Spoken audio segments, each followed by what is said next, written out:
El sufrimiento tiene 1000 rostros y ninguna voz propia.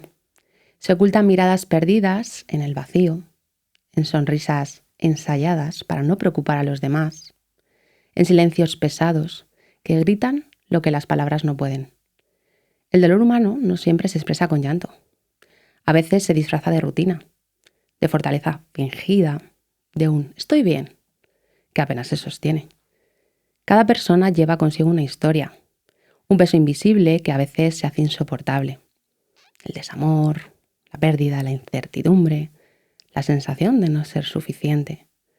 Al final el sufrimiento nos habita de muchas formas. Sin embargo, esa fragilidad también tiene una verdad profunda. El dolor no es solo un pozo sin fondo, sino una puerta hacia la transformación, que nos obliga a mirar hacia adentro, a buscar ayuda, a aferrarnos a aquello que aún nos sostiene. Y ahí, en medio de la tormenta, surge la posibilidad de cambio. Porque el sufrimiento nos rompe, sí, pero también puede enseñarnos a reconstruirnos. ¿Miramos hacia adentro? Practica la psicología positiva, un podcast donde potenciamos el bienestar y la felicidad. Con TAP de Cataluña, Juan Nieto, Aroa Ruiz y Rebeca Gómez, del Instituto Europeo de Psicología Positiva. Descubre más en iepp.es.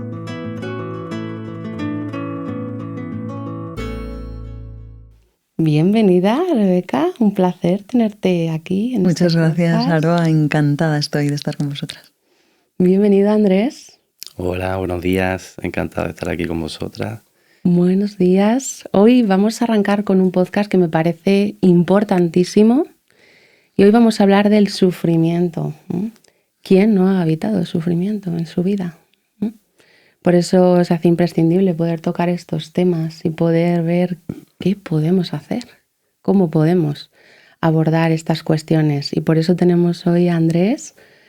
Te voy a presentar, Andrés, para que te conozcan un poquito más, que tengo mucha información sobre ti muy valiosa. Bueno, tú eres psicólogo general sanitario y estás especializado en trauma. En concreto, estás muy activo en todo lo que se refiere al abuso sexual infantil. Me comentabas que además estabas creando un curso intensivo para profesionales justo cuando se encuentran en consulta, unas circunstancias como estas, algo que, por cierto, gracias, es sumamente importante.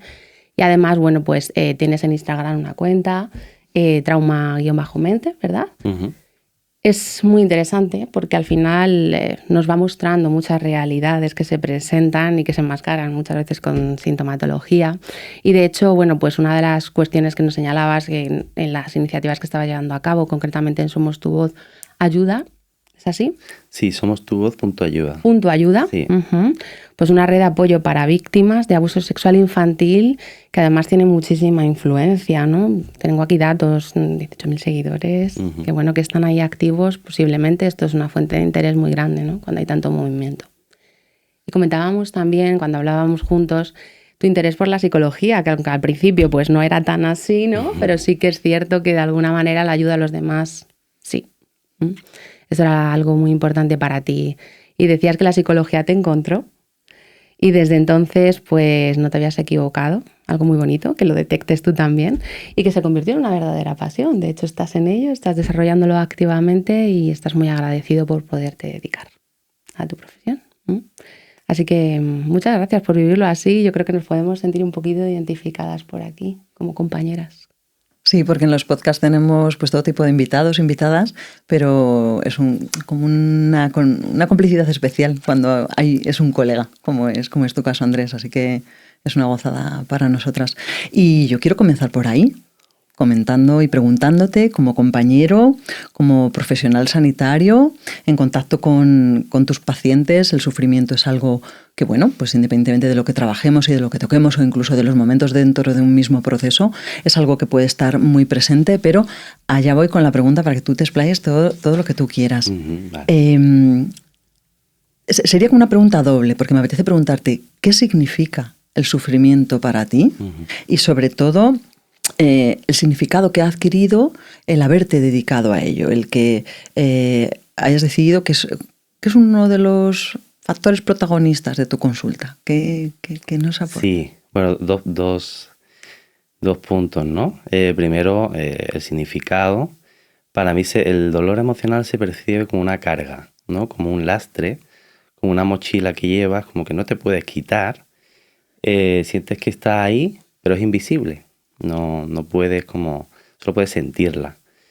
Y también es algo importante diferenciar la vía neuronal del dolor físico y del dolor emocional es la misma.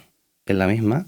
Pasa que en el dolor físico no lo vemos, pero en el dolor emocional podemos sentirlo, ¿no? Por ejemplo, estás en un partido de tenis, te haces un esguince, tú puedes ver tu tobillo cómo se hincha cuando estás en frío, te dificulta el caminar, pero después, eso cesa y puedes seguir funcionando cognitivamente. Pero, por el contrario, en el dolor emocional es eso, ¿no? Que se percibe como algo invisible, que no lo puedes ver y cognitivamente es como que no funcionas tan bien. De hecho, lo cierto es que la amígdala se activa, sufre una hiperactivación y las funciones las funciones que no son tan importantes para la supervivencia quedan mermadas, ¿no? Como la atención, la memoria, la concentración, la toma de decisiones y esto hace que se vean mermadas, ¿no? Y funcionemos como más lento. Uh-huh. Luego en consulta también sí, esa parte de qué significa. Esa es la segunda parte, ¿no? A las personas que acompaño les ofrezco mucho una metáfora que me gusta mucho sobre la Divina Comedia de Dante y Virgilio, que la obtuve de Manuel Hernández, el creador del Parcube, que es un gran referente para mí. Y dice que les podré acompañar en el infierno de sus miedos, lo más profundo, ¿no? De su tristeza, le daré de la mano, cruzaremos el infierno, pero cuando lleguemos al paraíso podré soltar su mano para que ellos, con las herramientas que han ido adquiriendo a lo largo del proceso de terapia, puedan vivir una vida más plena y ser libres, ¿no? En ese sentido. Qué bonito, Andrés. Qué metáfora tan bonita. Entiendo que esperanza, ¿no? Cuando algún paciente escucha que arrancáis ese camino, aunque pueda tener su parte dura. Es una manera también de no tener como una dependencia del terapeuta, ¿no? Cuando llevas un proceso largo en terapia, ocurre mucho esto y a lo mejor puedes caminar un poco mejor tú solo, pero tienes como esa dependencia y esto como que ayuda. Saber que va a ser temporal, ¿no? Y que vas a estar ahí, pero que soltaréis. Sí. Y también, poder dar terapia para mí pues me ha llevado a entender más profundamente ese dolor de las personas, ¿no? También para conmigo mismo, de manera de autoconocimiento, pero entender, por ejemplo, ya que incluís el tema del ASI, del abuso sexual infantil, ya no quien lo ha sufrido, sino, por ejemplo, una madre, ¿no? El dolor, entender el dolor de una madre a la que a su hija pues le ha ocurrido esto con la persona que metió en su casa, creyendo que era una persona pues de bien, y les hizo esto, pues es muy doloroso, es muy doloroso. También, por ejemplo, entender la pérdida repentina de un ser querido, cercano, por un accidente o cualquier cosa. Entender cómo es lidiar diariamente con una madre narcisista también. También pues la traición en el vínculo, ¿no? Cualquier tipo de vínculo, pues es muy, muy doloroso. Y también la otra cara de la moneda, también de todo esto, del sufrimiento emocional, creo que es la resiliencia. Porque este dolor, después de rompernos, después de llegar al más profundo, nos hace más fuertes y sobre todo hay una cuestión que me gusta mucho plantearles, que es en quién te conviertes después. ¿Quién eres después de esa experiencia, después de ese dolor?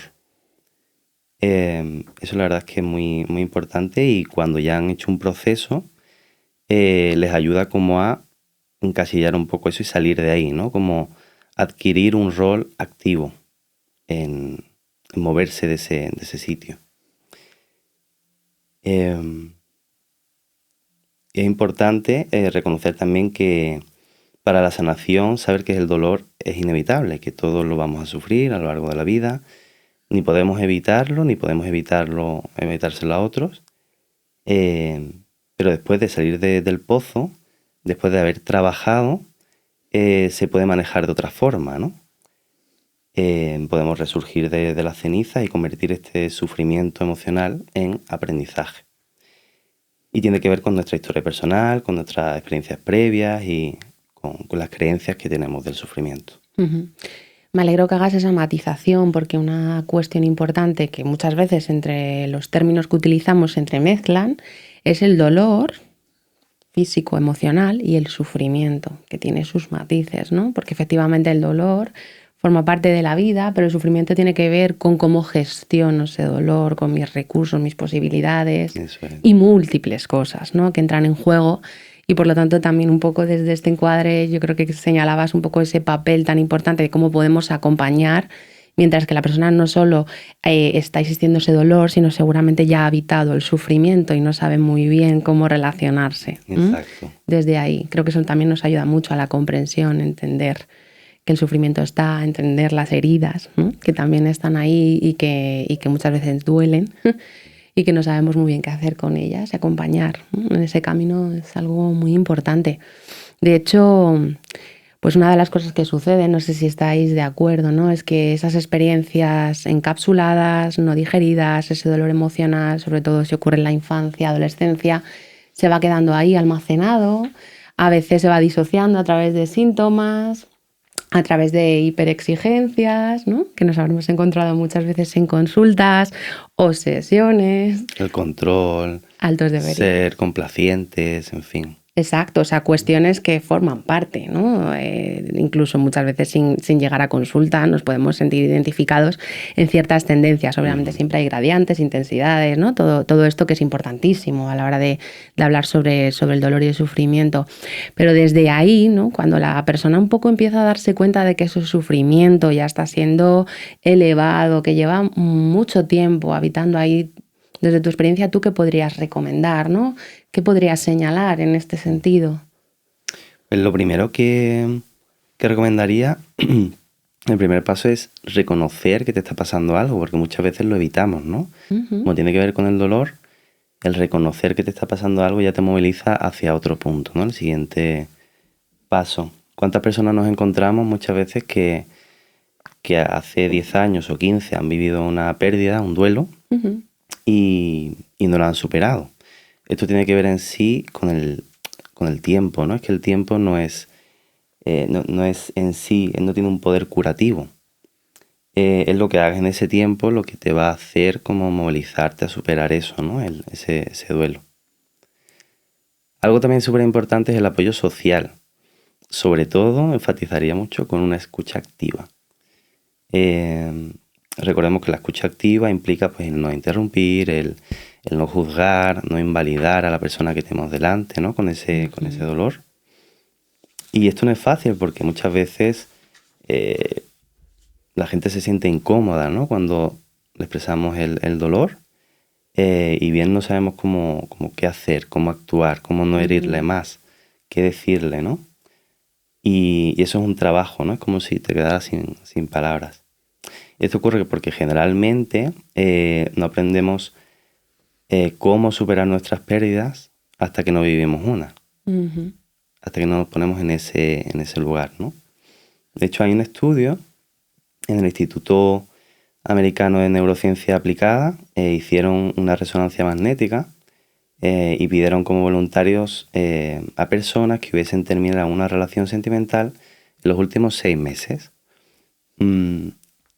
Y muy importante también era que ellos no hubieran querido terminar ese vínculo. Uh-huh. Hicieron 2 secuencias en la resonancia y en la primera los pacientes veían una foto de su expareja con frases que les hiciera recordar cómo se sentían. En esa secuencia la activación de la vía neurológica era muy intensa, muy intensa. Y en una segunda secuencia las personas veían una foto de una persona que fuera significativa para ellos de manera positiva y encontraron que en esa secuencia no había una activación de la vía neurológica después de haber sentido el dolor emocional de la primera, ¿no? Entonces, qué importante es entonces que cuando una persona tiene dolor emocional se sienta acompañada de una persona que para ella es positiva y le puede regalar la escucha. La importancia del apego, ¿verdad? Y de ser figura de referencia que sostiene, que genera calma, que genera seguridad. Exacto. Para poder sostener muchas veces esa experiencia. Los primeros años de vida son súper importantes. Y fíjate, en ese contexto que nos estás compartiendo, Andrés, y sabiendo que nosotras enmarcamos nuestros acompañamientos dentro de un enfoque muy particular, como es la psicología positiva, que de hecho le ha ido dando un encaje muy diferente al sufrimiento, yo diría que con los años le ha ido dando cada vez mayor encaje o mayor protagonismo, aunque sea precisamente para hacer esa lectura positiva en esa línea que tú nos has descrito de el dolor primero como carga, ¿no? Hacia ese otro final de crecimiento, de resiliencia, etcétera.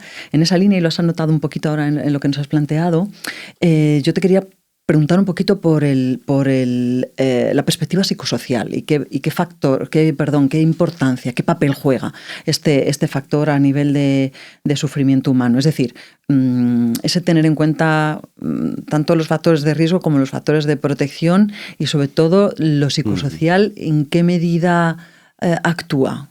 ¿Qué perspectiva, qué valor le das tú ahí? Aquí yo pienso que habría que dividirlo en dos puntos importantes. Uno, sabiendo que lo genético, lo biológico influye, pero en realidad en muy pequeño porcentaje, y que la mayor parte es afectiva, es cultural, es de contexto, y que todo no son diferencias individuales o procesos internos de la persona. El contexto forma una gran parte aquí, influye muchísimo.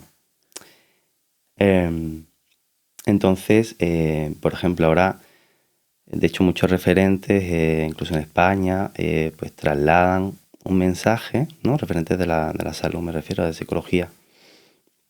Y en muchas ocasiones, ¿qué es lo que capta el espectador o el que escucha? Que es su único salvador, que él solo puede cambiar su estado, ¿no? Que en él está la única llave para solucionar esto, y esto es patologizar el dolor, porque las circunstancias económicas, sociales, laborales, culturales, el contexto en sí de cada persona es sumamente diferente e influye muchísimo en cómo percibimos y enfrentamos el dolor emocional. Por ejemplo, el contexto sociocultural de una paciente adolescente que veo no es nada favorable. Tiene la ausencia del padre en la infancia, donde nunca estuvo ni miró por ella. La madre tiene escasos recursos económicos y la saca adelante lo mejor que puede, pero por el camino, y para aliviar precisamente ese dolor emocional, se hace adicta al alcohol y a sustancias psicoactivas, ¿no? Se vuelve muy crítica con ella y muy negativa. Esto es doble dolor al final para ella, ya que intenta lidiar con lo que ya tiene y con el sufrimiento que conlleva pues ver a una madre así, ¿no?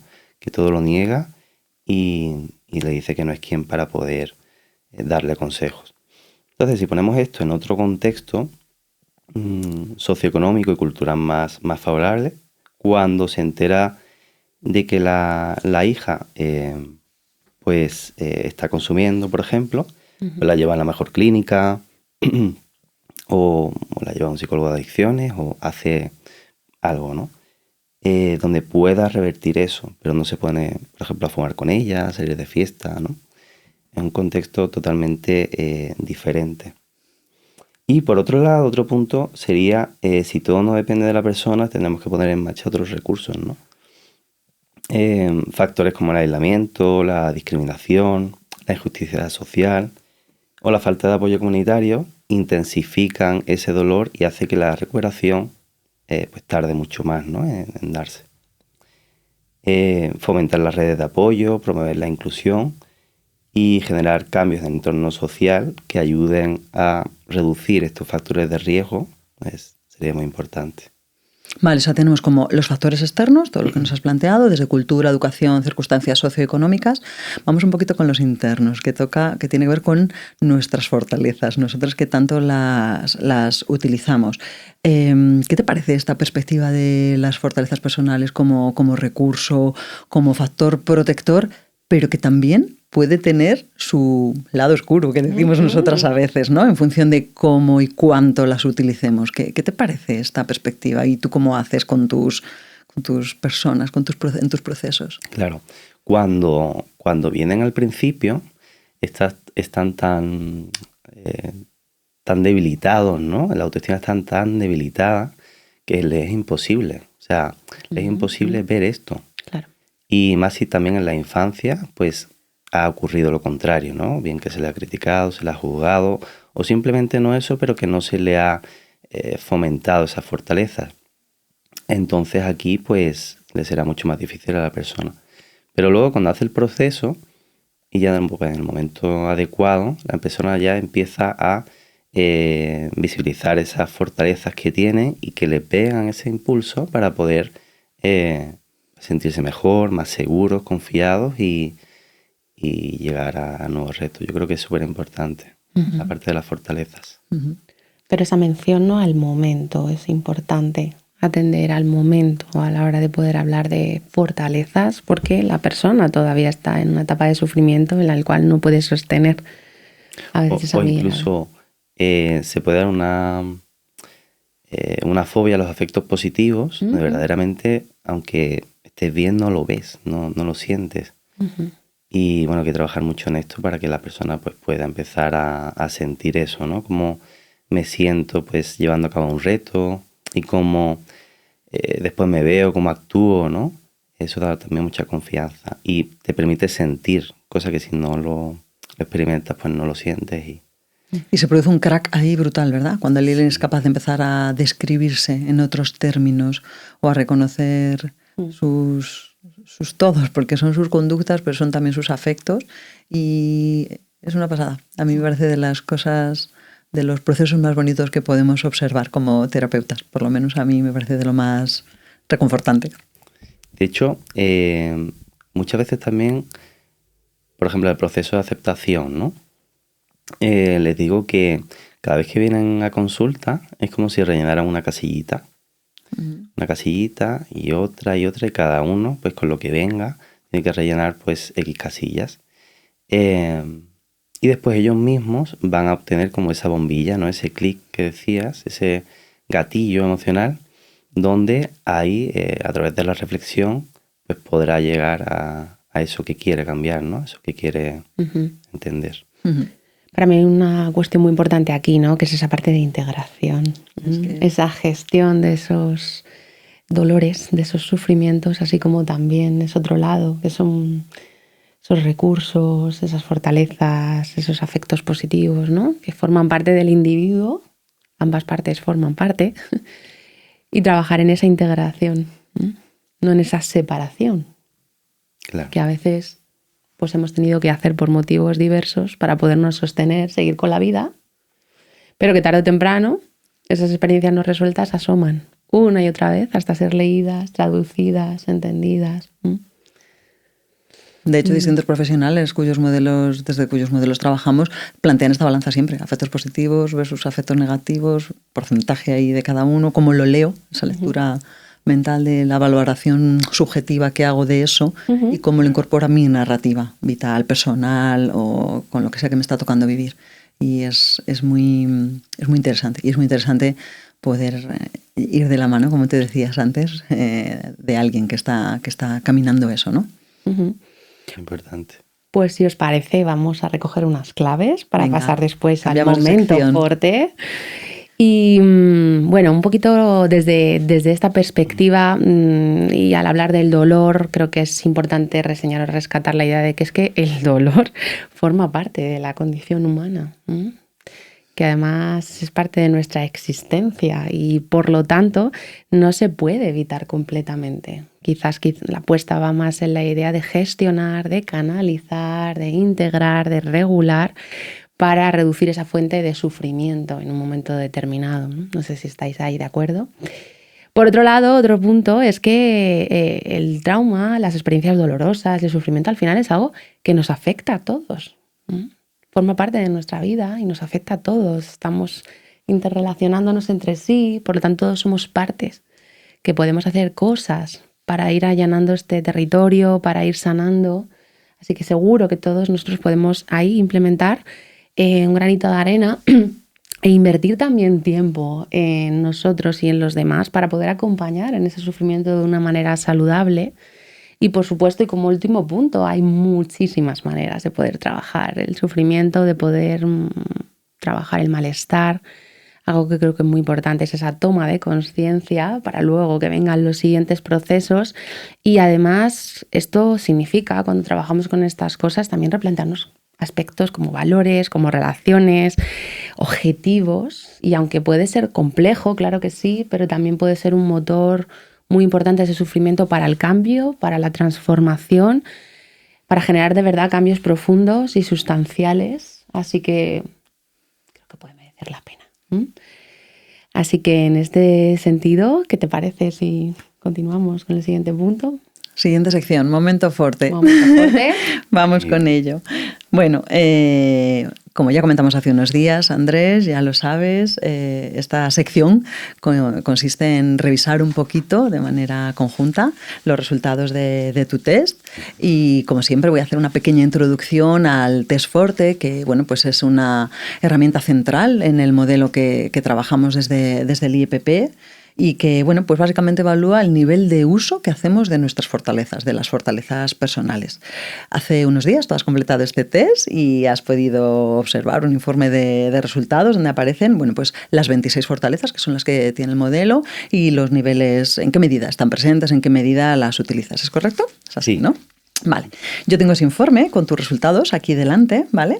Y la idea es que lo compartamos un poquito con nuestros oyentes, ¿de acuerdo? Empezar por darte las gracias, porque es verdad que son cuestiones personales, pero bueno, estaba hablado y pactado si te parecía bien y si podía ser interesante dentro de la profundidad que podemos, que es limitada, hablar un poquito de esto y si podemos también pues ponerlo en relación con lo que hemos estado hablando aquí hoy, ¿vale? Aunque sea desde tu perfil. Lo primero es explicar que dentro de las 26 fortalezas, el test lo que nos saca son, nos las saca agrupadas en 3 tipos de color. Las naranjas, que son las muy presentes, de las que se supone que haces pues un gran uso, en las que te apoyas a menudo. Las azules, que tienen que ver con esas fortalezas que pones poquito en práctica. Y las fortalezas en verde, que tienen que ver, como muy bien sale después, con tu funcionamiento psicológico, con tu bienestar. Hemos hablado de 26 fortalezas. Bueno, pues tienes 23 en equilibrio. Eso nos permite que podamos hablar de un funcionamiento óptimo alto, de un nivel de bienestar elevado, de muchas fuentes a las que ir a obtener ese bienestar o de muchas formas de percibirlo, ¿vale? Eso es saludable en sí mismo, eso te lo digo ya. Y luego tenemos esas 2 fortalezas en naranja y esa fortaleza en azul. Pero antes de nada, te quiero preguntar, ¿qué te ha parecido tu perfil? Ahí, cuando lo viste, sobre todo cuando lo viste, después ya hemos hablado un poquito sobre él, ¿te ha sorprendido? ¿Hay algo que te haya causado alguna sensación particular? Pues lo cierto es que me he dado cuenta al verlo de muchas de ellas que si no desconocía los tenía ahí como de atrás, ¿no? En el subconsciente y no me daba cuenta. Y me ha ayudado a eso, ¿no? A poder verlo. Enhorabuena, Andrés. Eso lo llamamos conciencia de fortalezas. Eso te lo llevas ya. Qué bien. Y eso son palabras con las que describir cómo tú funcionas y que te llevas para ti. Qué bien. Perdóname que te interrumpí. No, decía que me ha llamado, o sea, me ha llamado la atención. No me ha llamado la atención. Me he sentido satisfecho al darme cuenta que, por ejemplo, una que es el crecimiento emocional, saber identificar emociones, ¿no? Darle un significado y conocer su sentido, función, pues es algo que yo sí que veo en mí mismo y cada vez como que me conozco mucho más, ¿no? Siento que cada vez siempre estoy en pleno autoconocimiento, pero me doy cuenta que sí, que lo aplico al día a día y puedo identificar fácilmente qué es lo que me pasa o qué siento o qué puedo hacer para sentirme mejor y también para con los demás. También me sirve mucho con los demás. Qué interesante. Fíjate, hay una fortaleza muy relacionada con el conocimiento emocional que es muy parecida, pero es distinta, que es el manejo emocional. La gestión. No nos da para entrar a lo mejor en mucha profundidad, pero si te das cuenta, en tu perfil, el conocimiento lo tienes en el numerito que aparece al lado en 4 y el manejo en 3. Eso quiere decir que ambas están en este nivel equilibrado que hemos hablado, pero que del manejo emocional todavía puedes hacer un uso que te puede reportar bienestar, porque son fortalezas con las que sentimos una identificación elevada, pero que no las utilizamos todo lo que podríamos. Y precisamente porque tú hayas destacado ese conocimiento, me permito decirte, si además la combinas con esto, puede ser muy interesante, porque es como que tienes la posibilidad y las herramientas, hay algunas otras cosas, ahora vemos un poquito más en las que a lo mejor te puedas ayudar, apoyar, para brillar todavía más con lo que tiene que ver con esa gestión de tus emociones. Así que también. Qué bueno saberlo. Ahí queda, nada. Vamos con las que están en los extremos, ¿vale? Como ya hemos dicho, dentro del modelo Forte, no todas, aunque hablemos de fortalezas personales, nos llevan a resultados positivos. Esas son las que solemos identificar, eso, con el naranja y con el azul. ¿Tú dirías que hay alguna de las que tienes ahí delante que percibas que te genera especial desgaste, especial agotamiento, especial cansancio?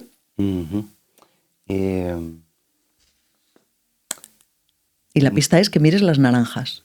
Claro. Y valores, si reconoces que te generan eso o no tanto, porque claro, es que eso estaba pensando. No creo que me generen tanto desgaste. Sí, ¿vale? Soy consciente, tiene que ver con la valentía, la planificación y todo esto. Quizás la planificación, ¿sí? ¿No? Quizás ¿vale? Quiero llevar un poco las cosas por delante y esto pues puede que a la larga me suponga un estrés emocional, pero tanto en mi día a día como profesionalmente, como todo. Yo creo que ahí es algo que sí me puede desgastar un poco. Que podrías moderar, ¿no? Para tener mejor efecto. Y yo te quiero preguntar por una en concreto, el compromiso. Ha salido ahí top de tops. El compromiso es, porque después del perfil está el informe, en el que viene la descripción de cada una de ellas en tu medida, ¿no? Pero bueno, eso también queda para ti. ¿Te reconoces en ese? ¿Es para ti muy importante, Andrés, cumplir con tu palabra dada? ¿Eres exigente contigo en ese sentido? No diría que exigente, ¿vale? Pero sí que ubico el concepto como la palabra, ¿no? Como antiguamente cuando tú dabas la palabra y no hacía falta nada más, pues eso, o sea, si te comprometes a algo, es porque tú quieres también, no porque los demás te lo digan. Entonces, si tú quieres hacer algo, estás en compromiso con ello y quieres hacerlo. Entonces sí que me identifico con eso en ese aspecto. ¿Y hay alguna, si yo te dijera, mirando tu perfil, hay alguna fortaleza con la que te sientas especialmente identificado? Así que a primera vista escogerías porque digas, esto me representa, o sea, mi esencia, eso está en mi esencia. ¿Hay alguna? Bueno, yo diría que vitalidad y valentía. Vitalidad, lo explico. Porque por las mañanas soy muy, muy activo. ¿Vale? Según los ritmos circadianos también, tenemos alondra y búho, ¿no? Por las mañanas o por las tardes, pues la actividad está más intensa. Y yo por la mañana empiezo a tope, la mañana. Hago muchísimas cosas, ¿no? Para prepararme, planifico muy bien mi día. Y esto me ayuda también a lidiar con los avatares del día a día. A las 11 por ahí ya se me acaba la pila y voy a dormir. Pero la vitalidad sería algo que creo que me identifica mucho. Y después la valentía también. La valentía, en muchos aspectos de mi vida, por historias pasadas y tal, pero también laboralmente. Pues si no estuviera aquí también, si no hubiera sacado adelante mi empresa, donde sigo aprendiendo cada día. Y eso, ¿no? Que me incomodo cada vez para salir de mi zona de confort y buscar nuevos logros, nuevos retos. Yo creo que eso me puede identificar. Qué bien. Pues con esto casi has respondido a la que tenía como la última pregunta, porque sí que te quería pedir una reflexión sobre si hay alguna fortaleza. ¿Qué fortaleza consideras tú que pueda haber sido como un especial apoyo o bastón para dedicarte a todo esto de lo que hemos hablado y nos has compartido hoy? Pero yo creo que con lo que nos has planteado, la valentía, desde luego, ¿no? ¿Hay alguna otra, Andrés? ¿Alguna otra fortaleza en la que tú creas que has puesto en marcha y, ya digo, te has apoyado para todo esto? Hay una que es carisma, pero la sustituiría o tiene que ver con mi persona, con cercanía. Al menos la gente me traslada, ¿no? Y yo pienso que esto es muy, muy, muy importante para mis relaciones sociales, a lo que me dedico. Pues me gusta crear lazos profundos y y cercanos, ¿no? Que la persona se sienta cómoda, si estoy en un ambiente tranquilo y puedo hacerlo. Me gusta sentir mucho eso y soy muy selectivo en mis relaciones y intento dar calidez, confianza, calma. Y esto también me llena a mí, me siento como en confort con ello. La amabilidad ahí también presente. El carisma en este caso, en el Forte, tiene a todo lo que has dicho como un pequeño plus de además esa especial, no sé cómo decir, lupa en los rasgos, en las capacidades positivas de los demás, que lo destacamos mucho pues cuando las personas vienen al IEP, por ejemplo, a hacer nuestras formaciones, y yo digo, esta es una de las fortalezas que tenemos que tener los psicólogos positivos en marcha, o que acaba potenciándose, ¿no? Por nuestro propio trabajo. Andrés, muchas gracias. Gracias por compartir todo esto y todo lo demás, pero esta parte tan personal y compartirlo con todos nuestros oyentes. Hasta aquí la sección Forte, Aroa. Muy bien, pues abrimos sección ejercicio, que es algo que nos consta, que las personas que nos escuchan y que nos ven valoran muchísimo, porque es una oportunidad como para aplicar, ¿no? En mayor medida, o conectar un poco con lo que estamos hablando aquí y llevarlo a su esencia. Entonces, bueno, pues nos comentabas que este ejercicio que nos planteas sueles desarrollarlo a veces con tus pacientes, así que si te parece, vamos allá con ello. Vale. Pues para la parte práctica me gustaría, yo lo quería llamar como regalo, ¿no? Porque la verdad es que se puede sentir, es muy bueno. Donde vamos a intentar conectar con esa parte herida, con ese dolor emocional. Entonces la podemos realizar pensando bien en nuestro niño interior, niña interior, o en aquel adulto que está o estaba transitando por ese sufrimiento, por ese dolor. Entonces se trata de una visualización, ¿vale? No sé si queréis hacerla vosotras. Yo creo que adelante, venga. ¿Vale? Quien nos esté escuchando y se sume, pues adelante, pero claro, nosotros vamos contigo. Exacto, como es formato podcast, no vamos a interactuar, simplemente pues una visualización. Perfecto. Como guiada, ¿vale? Muy bien. Bueno, pues vamos a cerrar los ojos, por favor. Y vamos a pensar en aquello que nos angustió en su momento, que nos torturó. En esa etapa que estábamos sufriendo mucho y donde ese dolor era insoportable. Vamos a pensar en ello unos 15 segundos, 10 segunditos, esas situaciones, esas imágenes, esos momentos.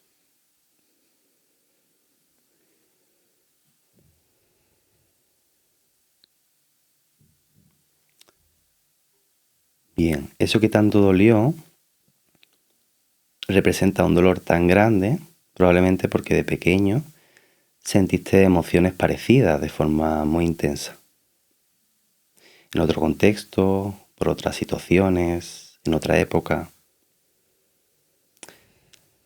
Ahora vamos a posar levemente una mano en el vientre y otra en nuestro pecho. Y esto es importante. Vamos a intentar conectar con lo siguiente. Deja que tu yo actual se haga cargo de esa sensación, a modo de reparación. Ahora tu yo actual se va a hacer cargo de esa situación porque antes nadie lo hizo.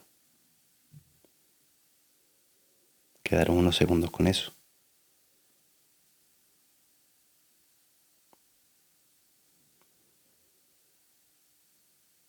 Bien, en este momento vamos a pensar en nuestro niño, en nuestra niña interior.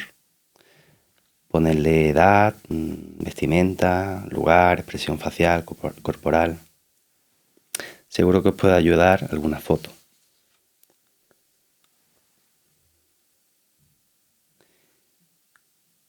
Bien, visualízate a ti misma, a ti mismo, al lado de ese niño y trasládale estas palabras.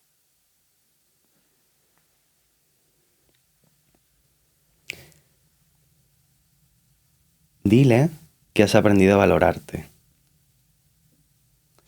y que eliminaste de tu vida a las personas que no merecían un lugar en ella. Dile que eres válido por cómo eres como persona, no por lo que hagas.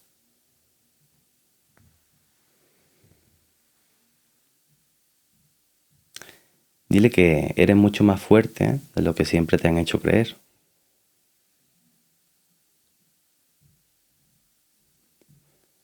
Dile que ya no te criticas a ti mismo y que perdonas tus propios errores.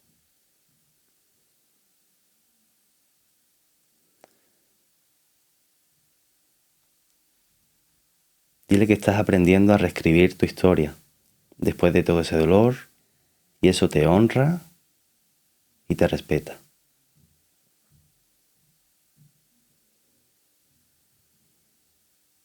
Dile, ya no me siento inválido con un lastre. Ahora sé que puedo trascender mi dolor.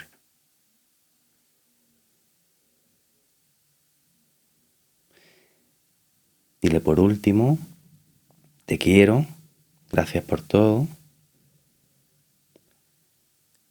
Y ahora nos vamos a dar un autoabrazo, como si se lo estuviésemos dando a ese niño. Y le decimos que todo pasará, que todo estará bien y que estarás a su lado.